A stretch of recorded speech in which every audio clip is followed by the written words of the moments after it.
woon parité. biñ leen yóbbee Cour suprême. dañ ko kii. office national xaw ma l'organisation nationale sur la parité et cetera ils ont amené ça dañoo dindi ñooñu parce qu'ils n'ont pas respecté la parité. mais à Mbacké ça n'a pas été respecté. oui à Kër Massar. mairie bi fa nekkoon avant dafa ñëw def bureau municipal respecté wuloon parité waa PDS ñoom mari aaw dem yóbbu si yoon tasaat loolu pour respecter la parité. donc comment des gens peuvent mettre góor jigéen góor jigéen góor. alors je me suis dit. gars yi mënuñu cuune politique di seetaan di ko def. kenn gëmu ko. c'est une hypothèse. on fait d'hypothèse parce que man mënuma ci am certitude. voilà ma dégg beneen voix ma xëy dégg ku bokk ci parti. bokk ci ay kuréel joxe avem xalaatam aussi ma dégg ko. li ma dégg mu wax ko mooy le fait que déjà ñu def une alliance am na ñu sacrifié PDS am na lu mu sacrifié. Yewwi am na lu mu sacrifié soo demee Pikine Yewwi dafa am ñu mu sacrifié tey ñoom loolu kontaan nañu parce que jàppoon nañ ni ñoom ñoo war a nekk au niveau départemental. donc ici la politique c'est des compromis et des concessions qui ont été faites ku nekk am nga loo nangul sa morom maintenant le vrai débat mooy lan moo xew ci biir ku nekk nag mën nga am sa calcul. parce que jàpp naa ni ay nit yi nekk bokk benn projet xëccoo place waru leen li ñu waroon xëccoo mooy équipe bi nan lay amee ndam mais si dans une équipe chacun tire la couverture sur soi l'équipe ne va jamais bouger. c'est que l'équipe agrégée.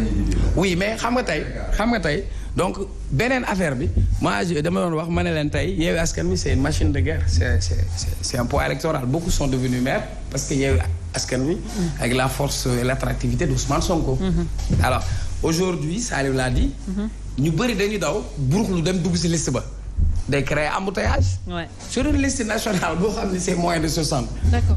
am na des leaders de parti ils ne sont leaders de parti que de nom. absolument. leaders de parti que de nom. en termes de représentativité c'est de l'opportunisme politique parfois. beneen bi tu verras et foo mën a investir tu auras de la frustration. président xaw ma nu mu def ba vérifier liste ñeneen ñi seen bés yaa ngi génn bis bu ko génnee tamit côté am frustration je veux pas parler du PDS parce que Nafi dafay foog ni damay attaquer wala dara mais wax nañ ko sànq. moi j'ai beaucoup de respect pour un Tafsir Thioye. PDS yàgg naa may parlementaire Ablaye Wade dans sa générosité bi muy jël di duggal Ousmane Ngom assemblée mu nekk jeune Modou Diagne Fada et cetera. parmi les parlementaires yi fi jaar pour man Doudou Wade c'est une bibliothèque parlementaire. oui mais quand tu voyais. c'est évident ça.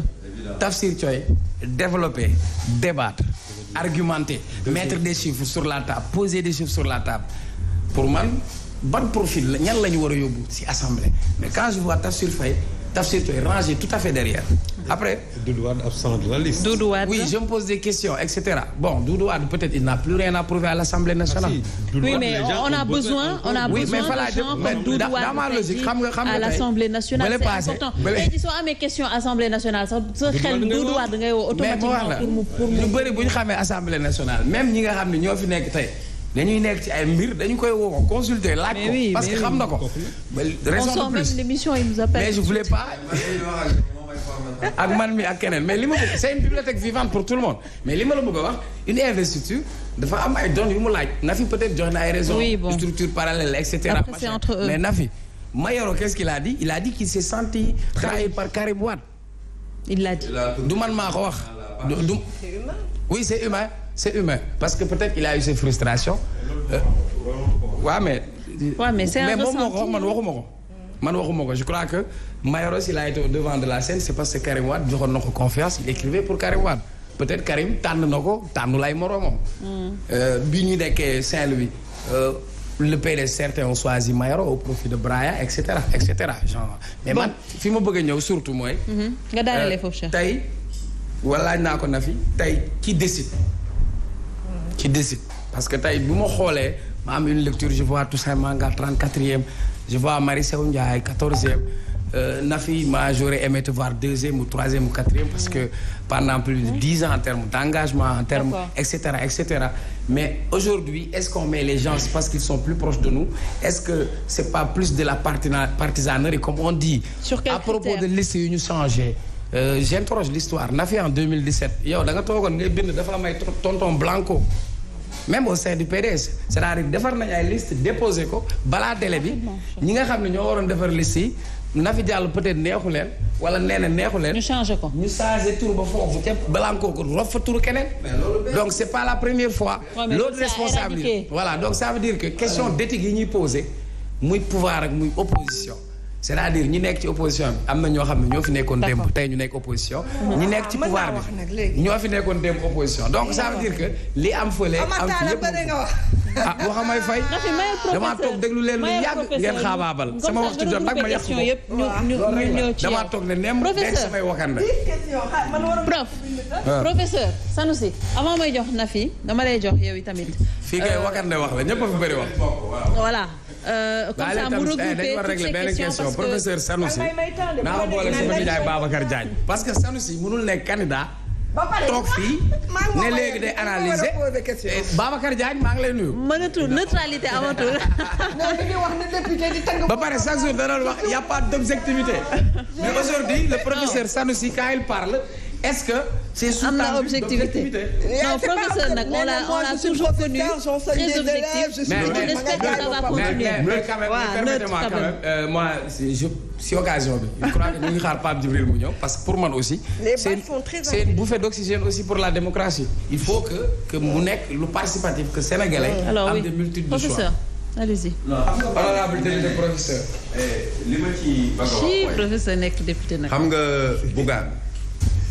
Bougane bi gars yi dagee bopp bi fii ci parité ci parrainage Bougane dafa taxaw fii ni ñu ko éliminer la façon la plus obscure muy wax Sénégal yi dégluwuñ ko. dëgg la.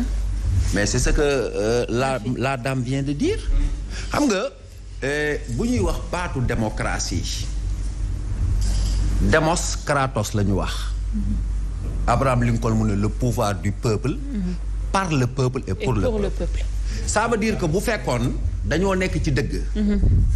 cette machine-là qui surveille les parrainages chaque Sénégalais devrait pouvoir yow soo déposé mu xam ndax sa déposition bi baax na bu ñu ko sax loolu parce que ñun la direction des élections mais ñi fa nekk ce sont des fonctionnaires de l'État donc su demee ba am obscurité boobu ça pose problème mais xam nga qu'est-ce qui pose problème mooy lu Omar Faye wax soxna si wax na léegi que ni Macky Sall bi mu fi ñëwee ba tey presque à part élection bi ko indi te nga xam ne nii organisé wu ko Macky Sall moo si fi def élection bu leer lu Omar Faye wax ay armam day tëj baa mu dóor baa mu génne baa mu teg parrainage baa mu confisquer carte d'identité mais pendant ce temps le PDS était complice parce que ils sont partis tous les partis qui sont partis en élection ci benn affaire boo xam ne yaa ngi koy ŋàññi tu n'as pas respecté ce qu'on appelle en science le principe de contradiction ñu ñëw ci affaire wu. oui mais il y a eu une période où le PDS a boycotté quand même ñu ne justement kii moo. que dafa doon jàppale Macky entre autres. non c'est-à-dire après qu'est-ce qu'on veut réellement. non c'est-à-dire xam nga c'est-à-dire que boycott yooyu yëpp xam nga nen ne Ablaye Wade ñun xam nañ ko. bon peut-être que léegi l'homme a vieilli mooy li Talla wax. xam nga échec gu Abdoulaye Wade mooy tey ngay dem. élection locale waxuma élection législative de locale ya nga gis benn candidat boo xam ne pour moom mu am dara day gàddu photo Abdoulaye Wade icône la et gis nga ce qui est malheureux man li ma gëm ces gens-là qui pensent que ce sont des amis et des admirateurs de Wade ce sont ces gens-là qui ont rabroué Wade qui ont dévoilé Abdoulaye Wade totalement xam nga lu tax Abdoulaye Wade am na loo xam ne jaruñ ciy wax ce qu'il vaut intellectuellement jarul may dugg ci ay diplôme àdduna yëpp xam nañ ko parcours politique am du man maa fi nekk di ko wax ñëpp xam nañ ko légitimité historique am du man maa fi nekk ñëpp moo koy wax mais Abdoulaye Wade aujourd'hui avant à part ay wàllu nangam fan nga dégg ci àddina bi ñuy tudd Abdoulaye Wade wax ma ko ci de petites choses rek lañ koy tudd wàllu jàppal Abdoulaye Wade nee na génn ay photo le problème du Mali Abdoulaye Wade il a la solution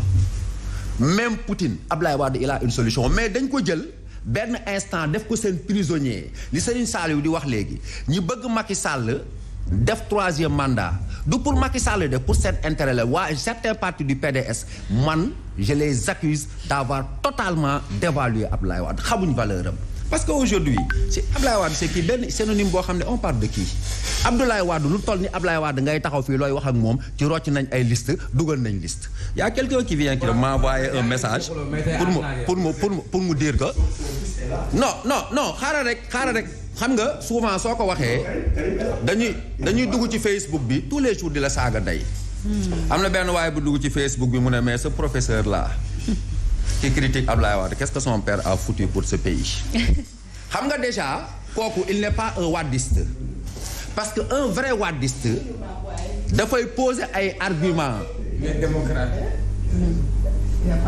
su fekkee dangaa am lu mel ni jamaa nga jël ko jàpp ko ñuulal ko ba nga xam ne docteur di mu santu naan ñu jamaa intellectuel di ñu raay pour kii may waaw mais bàyyi ma eggali bàyyi ko mu yeggali na fi économie du temps kon ça veut dire que gis nga élection yi ñu teg 15 millions muy arme ñu teg parrainage muy arme et quel parrainage boo xam ne dafa mel ni un secret de nuit kenn xamul la ca nekk comme li mu wax machine bi ñoom rek ñoo ko xam déjà quelqu'un qui contrôle le décompte qui a la loi qui tient les tenants et les aboutissants de la loi et du décompte kooku soo bëggee xeex ak moom fan nga jëm malgré ça aujourd'hui tous ces leaders ont accepté d'aller aux élections présidentielles comme ils ont accepté d'aller aux élections locales comme accepté parce que xam nga lu tax parce que ñoom ñi wër ci seen biir soit tollatuñ foo xam ne nii soxal nañ leen soxal boobu parce que li ñu wax ils ont fait un temps ils ont fait leur vie ils ont fait de l'argent